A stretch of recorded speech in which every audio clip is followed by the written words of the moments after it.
ሰላም ጤና ይስጥልን ውድ አድማጭ ተመልካቾቻችን፣ በዛሬው ዘገባችን ህገወጥ የውጭ ምንዛሪ አሻጥሮችን በመፈጸም ኢትዮጵያውያን እንደዚሁም ቻይናውያን የተሳተፉበትን ከፍተኛ የሆነ የገንዘብ ማጭበርበር በኢንሳና በብሔራዊ መረጃ ደህንነት አገልግሎት ስለተደረሰባቸው ወንጀለኞች የምንላቸዋለን። እንደዚሁም ሶማሌላንድ በሶማሊያ የጉዞ ሰነዶች ወደ ግዛቷ መግባትን እንደማይቻል መግለጿን፣ ራሴን ችያለሁ ከዚህ በኋላ የሶማሊያ ነገር አያስፈልገኝም ማለቷን፣ ከዚህ ጋር በተያያዘ ደግሞ ወያኔ እንደዚሁም ጽምዶ የሚባለው ግሩፕ የኤርትራ ሰራዊት በሚዲያቸው አንድ ዘገባ አስነብበዋል። ያ ዘገባ ምንድነው የሚለው? ህወሓትን በመደገፍ የአብይን መንግስት የአብይን ስልጣን በመቃወም መግለጫ አውጥተዋል። እሱን የምንላቸዋለን። ከዚህ ጋር በተያያዘ የአፋር ህዝብ ግልብጥ ብሎ ሰላማዊ ሰልፍ ወጥቷል። ከዚህ በኋላ የአፋር ህዝብ ምን ያደርጋል? ለጦርነት ምን ያክል ተዘጋጅቷል? አቅሙን እንደዚሁም የአፋርን ህዝብ የትግል ሁኔታ እንቃኛለን። አብራችሁን ሁኑ። ቻናሉን ሰብስክራይብ፣ ሼር በማድረግ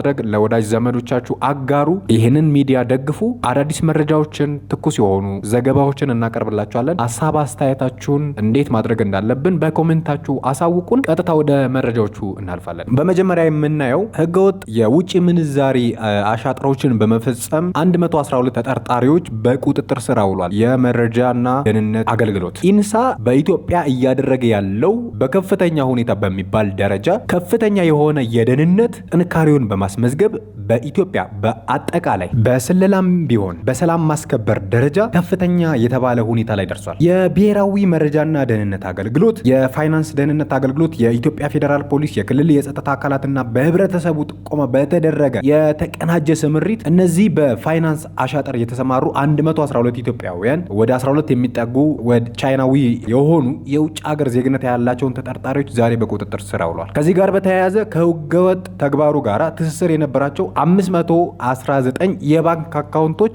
ታግደዋል። እነዚህ የውጭ ሀገር ዜጎች ከዩዋን ጀምሮ ከዶላር ጀምሮ ከዩናይትድ አረብ ኤምሬት የአረብ ድርሃም ጨምሮ በኢትዮጵያ ላይ ከፍተኛ የሆነ ኪሳራን በማስከተል ህገወጥ ምንዛሪን በማፋፋም መንግስት እያደረገ ያለውን የኢኮኖሚ ሪፎርም በከፍተኛ ሁኔታ በተቃራኒ ጎራ በመቆም እየታገሉ ይገኛሉ። የብሔራዊ መረጃና ደህንነት ኢንሳ እንደ ቀድሞ አይደለም። በአሁኑ ሰዓት ከፍተኛ የሆኑ መሳሪያዎችን አስገብቷል። እንደሚታወቀው የሳተላይት ሬዲዮዎችን መጥለፍ የሚችልበትን አቅም አደራጅቷል። ከዚህ ጋር በተያያዘ የፌዴራል ፖሊስ የእያንዳንዱን የሰው ስልክ መጥለፍ የሚችልበትን እያንዳንዱን አካውንቱን መበርበር የሚችልበትን ፈቃድም አቅሙንም አደራጅቷል። ስለዚህ ኢትዮጵያ ውስጥ ከዚህ በኋላ እንደፈለጉ መግባትና መውጣት፣ ወንጀል መስራት በኢንሳ ቁጥጥር ውስጥ እንደመዋል ነው የሚቆጠረው። በፊት እንደሚደረገው በየመንገዱ እየዞሩ የቴሌን ወይንም ፍቃድ እየጠየቁ ስልክ መጥለፍ አይደለም። አሁን ኢንሳ እያንዳንዱን የሶሻል ሚዲያን ይቆጣጠራል። የእያንዳንዱን ግለሰብ ማወቅ ይችላል። በዚህ ሰዓት ላይ ኢንሳ አቅሙን አደራጅቷል። ስለዚህ እነዚህ ህገወጥ ቡድኖች ምንም አይነት ስፍራ ሊኖራቸው አይችልም። በተለይ አዲስ አበባ ላይ ሆነ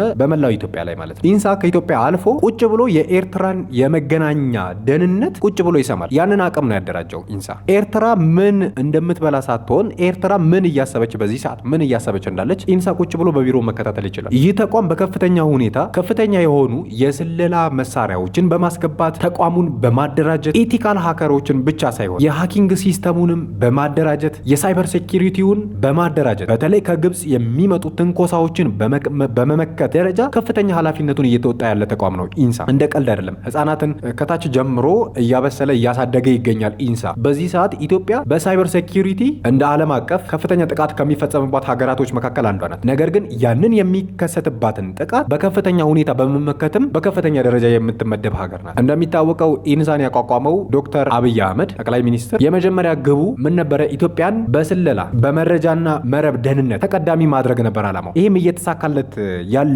ይመስላል። እንግዲህ ከዚህ ጋር በተያያዘ የኤርትራ የሚዲያ ተቋማት ከፍተኛ የሆነ ዘመቻ ጀምረዋል በኢትዮጵያ ላይ፣ በተለይ በብልጽግና ተቋማት ላይ፣ በብልጽግና አስተዳደር ላይ፣ በተለይ ደግሞ በአብይ ላይ ማለት ነው። እነዚህ የኤርትራ ልሳን የሆኑት እነ መሶብ ጆርናል በትላንትናው ዕለት አዲስ መግለጫ አውጥተዋል። ህወሓትን በመደገፍ ማለት የደብረጽዮንን መግለጫ በመደገፍ በድረ ገጹ ላይ እንዳተተው የአብይ መንግስት ስልጣኑን ለማራዘም የውስጥ ግጭቶችን በማስነሳት የምርጫ ጊዜውን ለማራዘም እየሰራ ነው ያለው በማለት ከሷል። የኤርትራ መንግስት ልንለው አንችልም፣ ምክንያቱም ምንም አይነት የሆነ መዋቅራዊ አስተዳደራዊ ተቋም አይደለም። በአንድ ሰው ወይንም በአንድ ግለሰብ የሚመራ ነው። ኤርትራን እንደ መንግስት ልንቆጥራት በማንችልበት ሁኔታ የኢትዮጵያን መንግስት ተቋም እየከሰሰ ይገኛል። ኤርትራ ውስጥ እንደሚታወቀው ምርጫ የለም፣ የተወካዮች ምክር ቤት የለም፣ የፌዴሬሽን ምክር ቤት የለም፣ ዳኞች የሉም፣ ምንም አይነት ነገር የለም። ተቋም የሚባል ነገር በኤርትራ መንግስት ወይንም በኤርትራ ሀገር ውስጥ የለም። ፈላጭ ቆራጩ ኢሳያስ አፈወርቂ ብቻ ነው። ኢሳያስ አፈወርቂ የተቋቋመው ኢሳያስ አፈወርቂ የተመሰረተው በኢትዮጵያ ጥላቻ ላይ ነው። በኢትዮጵያ ጥላቻ ላይ የተመሰረተው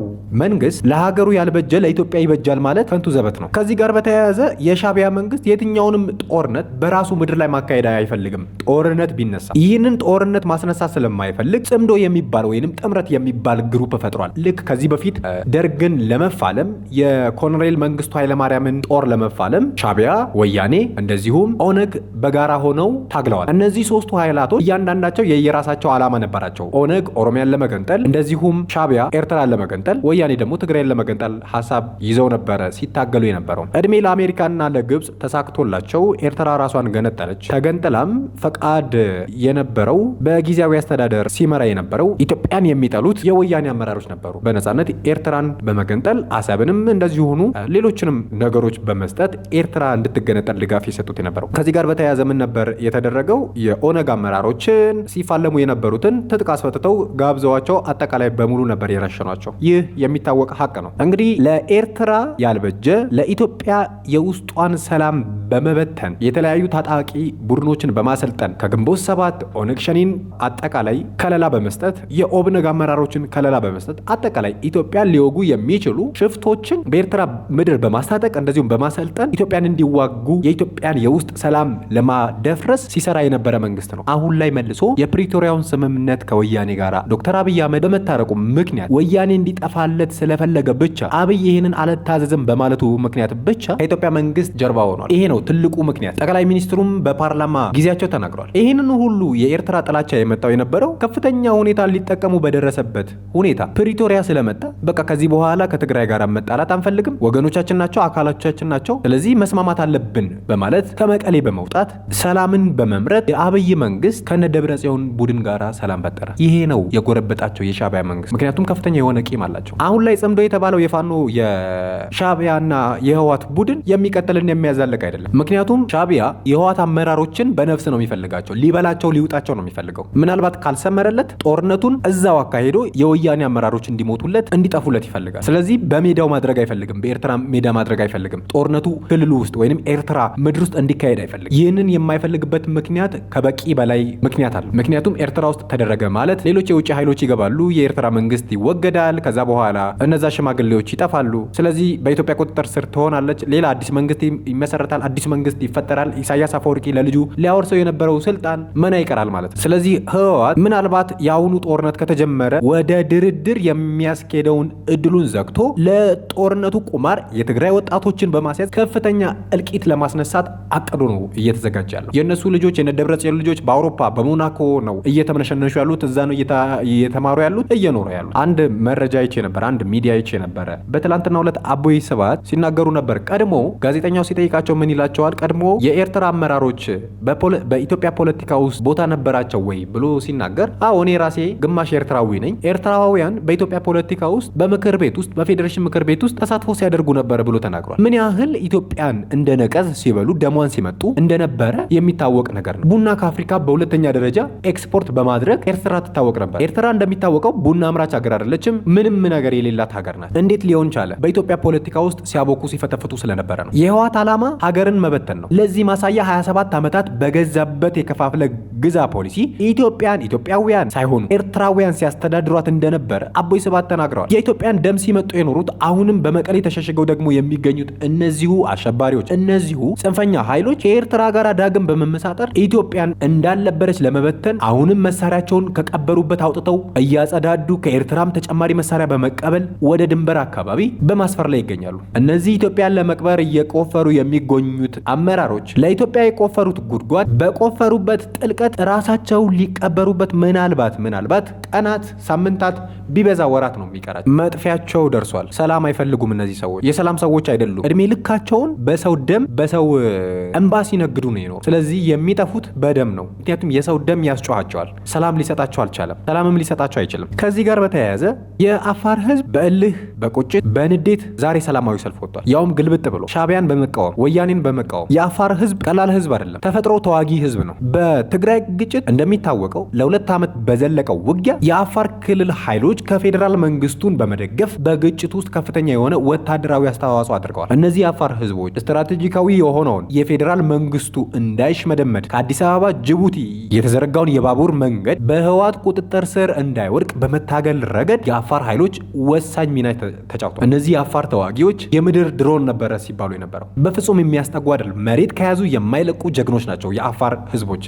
የአፋር ህዝብ ስንል የአሰብን ህዝብ ይጨምራል። ምክንያቱም አፋር ስለሆነ እነዚህ ኃይሎች ተነሱ ማለት ድምጥ ማጣቸውን እስከሚያጠፉ ድረስ አይመለሱም። ከዚህ ጋር በተያያዘ ከፍተኛ የሆነ ልምድ አካብተዋል። የኢትዮጵያ መንግስትም የጦር ድጋፍ፣ የጦር መሳሪያ ድጋፍ እያደረገላቸው ስልጠና እያደረገላቸው ይገኛል። እነዚህ የአፋር ህዝቦች ለወያኔ አይደለም ለኤርትራ የሚበቁ ናቸው። አይመለሱም፣ በጭራሽ የሚመለሱም አይደሉም። ዛሬ ከማለዳ ጀምሮ በአፋር ክልል ሰሜናዊ ዞን መጋሌ ወረዳ ያሉ ነዋሪዎች የህወሓት ትንኮሳን በመቃወም ሰላማዊ ሰልፍ አካሂደዋል። እነዚህ ሰላማዊ ሰልፈኞች እንደሚናገሩት የተፈናቀሉ ወገኖች ወደ ቀያቸው ይመለሱ፣ የህወሓት ቡድን የያዘውን የአፋር ምድር ለቆ የማይወጣ ከሆነ ግን ከፍተኛ ጉዳት፣ ከፍተኛ እልቂት እንደሚከሰት በሻዕቢያና በወያኔ በህወሓት ትብብር በአካባቢያቸው የተቃጣውን ጥቃት ድጋሚ የሚመለስ ከሆነ ከፌዴራል መንግስቱ ጋር በመተባበር ውጊያ እንደሚከፍቱ ዝተው ተናግረዋል። እነዚህ ደግሞ አይመለሱም። ስለዚህ ከአፋር መሬት ይውጣ ብለዋል ተናግረዋል። አፋር ህዝብ ከአፋር መሬት ይውጣ ማለት የአፋር መሬት አሰብን ጨምሮ ነው። ኤርትራ ከአሰብ መውጣት አለባት እያሉ ነው። እነዚህ ሰዎች አሰብ የአፋር ነው፣ ስለዚህ ኤርትራም ጨምሮ ህወሓትም ጨምሮ ከአፋር ምድር ለቀው ይውጡ ብለው እያስጠነቀቁ ነው ያሉት። ጦርነቱን ከጀመሩ እነዚህ የምድር ድሮኖች ምን እንደሚያደርጉ ያውቁታል። ሰላማዊ ሰልፉ በኢርቦቲ፣ ባዱ፣ ዳሊፋጌ ከተሞች ጭምር ተካሂዷል። በትልልቅ ከተሞች ተካሂዷል። አብረው ግልብጥ ብለው ነው። ስለዚህ አይመለሱም። እነዚህ የአፋር ህዝቦች ማለት ነው። ጀግና ተዋጊዎች ናቸው። ሌላኛው የፌዴራል መንግስቱ እያደረገ ያለው አንድ ነገር አለ። ከፋኖ ጋራ ለድርድር እቀመጣለሁ ብሏል። ጠቅላይ ሚኒስትሩ ሲናገሩ ምንድን ነው ያሉት? በጎንደር ባስመረቁበት ጊዜ በክልሉ ለሚንቀሳቀሱ ታጣቂ ኃይሎች ምን ብለዋል? ጊዜ አታባክኑ፣ ወደ ድርድር ተመለሱ ብለዋል። መንግስት መደራደር ይፈልጋል። የፌዴሬሽን ምክር ቤት መደራደር ይፈልጋል። ፓርላማው መደራደር ይፈልጋል። በአማራ ክልል የሚንቀሳቀሱ ታጣቂ ኃይሎች ከፌዴራል መንግስት ጋር ያላቸው ልዩነት በድርድር እንዲፈቱ፣ በክልሉ ሰላም እንዲሰፍን በሁለቱም ወገኖች ላይ ጫና ለማሳደር እንደሚሰሩ የህዝብ ተወካዮች ምክር ቤት ተናግረዋል። እነዚህ አባላቶች የሚጠበቅብንን እናደርጋለን እስከ ማለት ደርሰዋል። በግል እስከ ማደራደር እያንዳንዱ ግለሰብ ወርዶ እስከታች ድረስ ያለውን መተማመን ያለውን ክፍተት በሁለቱም በኩል ድርድር እንፈልጋለን ብለው ይናገራሉ። ነገር ግን መተማመን ስለሌለ ይህንን መተማመን ለመሸፈን ከቨር ለማድረግ ወርደን እንሰራለን ብለዋል። ፋኖና መንግስት ተደራደሩ ማለት ለኤርትራ ለቅሶ ነው፣ መርዶ ነው። ነጠላዋን አዘግዝቃ ትቀመጣለች ኤርትራ። አቅም ያጣታል፣ አቅም ያንሳታል። ጽምዶ የሚባለው ነገር ፈረሰ ማለት ነው። ስለዚህ እስከ ዛሬ ድረስ ፍሬያማ ሙከራ አልታየም ብለው ተናግረዋል። የምክር ቤት አባላቶች በክልሉ ከፍተኛ የሆነ ኢኮኖሚያዊ ኪሳራ ደርሷል፣ ፖለቲካዊ ኪሳራ ደርሷል። የጥይት ድምፅ ከዚህ በኋላ መሰማት አንፈልግም ብለዋል። ሁሉን አሳታፍ ሰው ወጥቶ መግባት፣ መነገድ፣ መስራት፣ ነፃነቱን ማስጠበቅ እንዲችል እንሰራለን ብለዋል። እነዚህ የምክር ቤት አባላቶች ከዚህ የበለጠ ምንም ነገር የለም። የጦርነት መጨረሻው ድርድር ነው። ስለዚህ እነዚህ የፋኖ አመራሮች የሚፈልጉት ነገር ምንድን ነው ብሎ መጀመሪያ መጠየቅ ነው። ስልጣን ነው። የአብይ መንግስት እንኳን ለፋኖ መንግስት ይቅርና ለእያንዳንዱ ተቋሚ ፓርቲዎች ስልጣን ሰጥቷል። ዋናው ነገር ምንድን ነው? በተሰጣቸው ስልጣን መሰረት ይሰራሉ ወይስ አይሰሩም የሚል ነው። ህዝብ ይዳኘዋል፣ ህዝብ ይፈርደዋል። የኢዜማ አመራር ፕሮፌሰር ብርሃኑ ነጋ በትምህርት ሚኒስቴር በኩል ለተሰጣቸው ኃላፊነት ሰርተዋል አልሰሩም አብይ አይደለም የሚገመግማቸው፣ ህዝብ ነው የሚገመግማቸው። የአብን አመራሩ በለጠ ሞላ በቴክኖሎጂ ዘርፍ ሰርተዋል አልሰሩም የሚለውን ህዝብ ነው የሚዳኛቸው፣ ህዝብ ነው የሚገመግማቸው፣ ሰርተዋል ወይስ አልሰሩም። ሌሎችም እንደዚሁ። የኦነግ አመራሮች ለተሰጣቸው ስልጣን የአብይ መንግስት ለሰጣቸው ስልጣን ስራ ሰርተዋል ወይስ አልሰራቸውም አብይ አይገመግማቸውም፣ ህዝቡ ይዳኛቸዋል። እነዚህ ሰዎች በኋላ ስልጣን ቢያገኙ ምን አይነት ሰዎች እንደሆኑ አብይ እያጋለጣቸው ይገኛል። ዘመነ ካሴ ምናልባት ኃላፊ ሆኖ ቢመጣ በጣም በሚያስቅ ሁኔታ ይሰራል አይሰራም የሚለውን ህዝብ ራሱ ይዳኘዋል። ለራሱ ህዝብ ያልሆነ ለራሱ ህዝብ ያልራራ ለኢትዮጵያ ህዝብ ይራራል ማለት ውሸት ነው የሚሆነው። ተደራድረው እንኳን መጥተው ምን እንደሚሰሩ እየታወቀ ነው የሚሆነው። እነዚህ የፋኖ አመራሮች ምናልባት በጠረጴዛ ዙሪያ ጥያቄያቸውን አቅርበው በንግግር ከተፈታ ወያኔ ጉዱ ፈላ፣ ይዛን ጊዜ ሻዕቢያ ጉዱ ፈላ። አማራ ክልል ላይ ከፍተኛ የሆነ ምጣኔያዊ ሀብት፣ ማህበራዊ ችግሮች በከፍተኛ ሁኔታ ደርሰውበታል። በክልሉ ያለው ቀውስ ወደ ተረጋጋ ሁኔታ እንዲመለስ ሁሉም ህዝቡ ሰልችቶታል። ጦርነት ሰልችቶታል። የኢትዮጵያ ህዝብ አጠቃላይ አማራ ክልል ያለው ቢባል፣ ትግራይ ያለው ክልል ቢባል፣ ኦሮሚያ ክልል ያለው ቢባል ጦርነት የጥይትን ድምፅ መስማት ሰልችቶታል። እየተሰራ ያለውን ስራ በአይኑ እየተመለከተ ነው ያለው። ሰላም ቢሆን ምናልባት ኢትዮጵያ ለጦርነት የሚወጣውን ወጪ፣ ለጦርነት የሚደረገውን የሚገፈገፈውን ወጪ ስንት ተቋማት ይሰራበታል? ስንት ሆስፒታሎች፣ ስንት ትምህርት ቤቶች፣ ስንት የመሰረተ ልማት ተቋማት ይሰሩበታል? እንደዛም በዚህ ጦርነት በሰላም ማጣት ውስጥ ሆና ኢትዮጵያ ምን አይነት እድገትና ምን አይነት ኢኮኖሚያዊ ለውጥ እያስመዘገበች እያለች ለሁሉም ግልጽ የሆነ ነገር። ስለዚህ መንግስት መደራደሩ ከፋኖ ጋራ ለአማራ ክልል ሰላም፣ ለአማራ ክልል ብልጽግና ለአማራ ክልል መነቃቃት በተለይ ለወጣቶች ለእናቶች እፎይታ ነው የሚሰጠው። በመጨረሻ አንድ መረጃ እናቀርብላችኋለን። በመጨረሻም ሶማሌላንድ የጉዞ ሰነዶቿን ወደ ግዛቷ መግባት በሶማሊያ በኩል እንደማይቻል ተናግራለች። ሶማሌላንድ በሶማሊያ በሚሰጥ ቪዛ ወይንም የጉዞ ፈቃድ ወደ ግዛቷ መግባት እንደማይቻል አስታውቃለች። ዛሬ በድንበሮቿ ላይ ከፍተኛ ቁጥጥር በማጥበቅ የኢሚግሬሽን ክትትልን ማጠናከሯን ገልጻለች። ትላንትና እሁድ በወጣው መመሪያ የኢሚግሬሽን ድንበር ቁጥጥር መመሪያ መሰረት በሶማሊያ የተሰጡ ቪዛዎች ወይንም የጉዞ ፈቃዶች ወደ ሶማሌላንድ ሪፐብሊክ ለመግባት ተቀባይነት የላቸውም በማለት ተናግራለች። ሰነዶቹ በየትኛውም የሶማሌላንድ ድንበር መግቢያ ላይ ተቀባይነት አይኖራቸውም በማለት በአጽንኦት ነው የተናገረችው። ሰነዶቹን ይዘው የሚቀርቡ ግለሰቦች ወደ ሶማሌላንድ እንዳይገቡ የሚከለክሉ መሆኑን የገለጸው መመሪያው በሀገሪቱ የኢሚግሬሽን ደንቦች መሰረት ህጋዊ ሂደቶችን ሊከተሉ እንደሚገባ ገልጿል። መመሪያው ሶማሌላንድን ለመጎብኘት ለሚፈልጉ የውጭ ዜጎች ተቀባይነት ያላቸውን የመግቢያ ሂደቶች ግልጽ አድርጓል። ይህም ሀርጌሳ ኤጋል ዓለም አቀፍ አውሮፕላን ማረፊያ ወይንም በበርበራ ዓለም አቀፍ አውሮፕላን ማረፊያ ሲደርሱ በሚሰጥ ቪዛ እና በአቅራቢያ በሚገኝ የሶማሌላንድ ኤምባሲ ወይንም ሚስዮን ወይንም ቆንስላ በኩል ለቪዛ አስቀድሞ ማመልከት አለባቸው ብለው ተናግረዋል። ለቅድሚያ መመልከቻ እውቅና የተሰጣቸው ሀገራቶች ወይንም ቢሮዎች በኬንያ፣ በኢትዮጵያ፣ በዩናይትድ ኪንግደም፣ በአሜሪካ፣ በታይዋን፣ ቱርክ፣ ጅቡቲ፣ ሌሎች እውቅና የተሰጣቸው ቦታዎችን የሚገኙትን ያጠቃልላል ሲል መግለጫው አክሏል። መግለጫው አክሎም ተቀባይነት ያለው የሶማሌላንድ መግቢያ ቪዛ ወይንም የሶማሌላንድ ነዋሪነት ቪዛ ያላቸው ሰዎች ለመደበኛ የኢሚግሬሽን ምርመራ ተገዢ በመሆን በየትኛውም በተዘጋጀ ድንበር ማቋረጫ በኩል ወደ ሀገሪቱ መግባት ይችላሉ ብሎ ተናግሯል። ውድ አድማጭ ተመልካቾቻችን የዛሬው መረጃችን ይህንን ይመስላል። እንዴት እንደምንቀጥል ሀሳብ አስተያየታችሁን በኮመንት ሴክሽኑ ላይ አስፍሩልን። የተሰማችሁን ስሜት በነጻነት ግለጹልን። አዳዲስ መረጃዎችን እንዲደርሷችሁ ቻናሉን በድጋሚ ላይክ፣ ሼር፣ ሰብስክራይብ በማድረግ ቤተሰብ ሁኑ እያለን በሚቀጥሉት መረጃዎች እስከምንገናኝ መልካም ጊዜን ተመኘን። ሰላም።